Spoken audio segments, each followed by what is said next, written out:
சரி, ஓகே.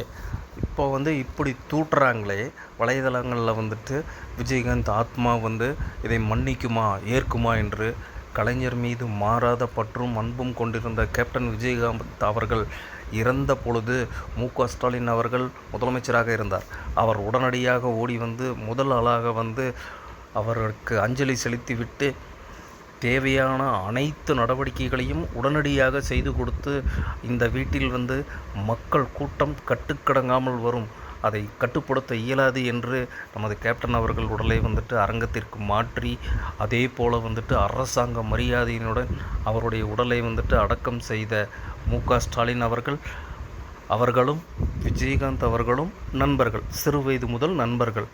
அப்பேற்பட்ட இந்த திமுகவுடன் கூட்டணி சேர்ந்தது எப்படி தவறாகும்? மக்களே, நீங்களே சிந்தியுங்கள். அதாவது கேப்டன் விஜயகாந்த் அவர்கள் கோவிச்சுக்கிட்டு தான் திமுகவிலிருந்து வெளியே வந்தாரே தவிர அவர் வெளியே வந்த பிறகும் திமுகவின் மீதும் கலைஞர் மீதும் ஸ்டாலின் மீதும் மிகுந்த பற்று கொண்டவர் என்பதில் எந்த மாற்று கருத்தும் கிடையாது.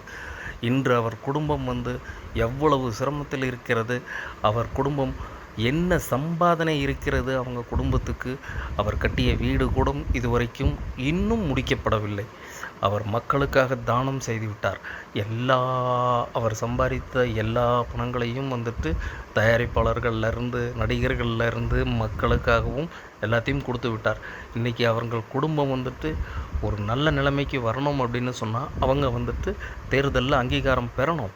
அப்போது திமுகவுடன் சேர்ந்தால் மட்டும்தான் அவர்கள் ஒரு அங்கீகாரத்திற்கு வர முடியும் என்ற நிலையில் திமுகவுடன் சேர்ந்திருக்கிறார்கள். இதில் தவறென்ன இருக்கிறது? ஏன் அரசியலில் நிரந்தர நண்பரும் இல்லை, நிரந்தர துரோகியும் இல்லை என்று எத்தனையோ பேர் சொல்லியிருக்கிறாங்க. இப்பொழுது இந்த கூட்டணிக்கு போனது தவறு என்று சொல்வது எனக்கு தவறாக தெரியவில்லை.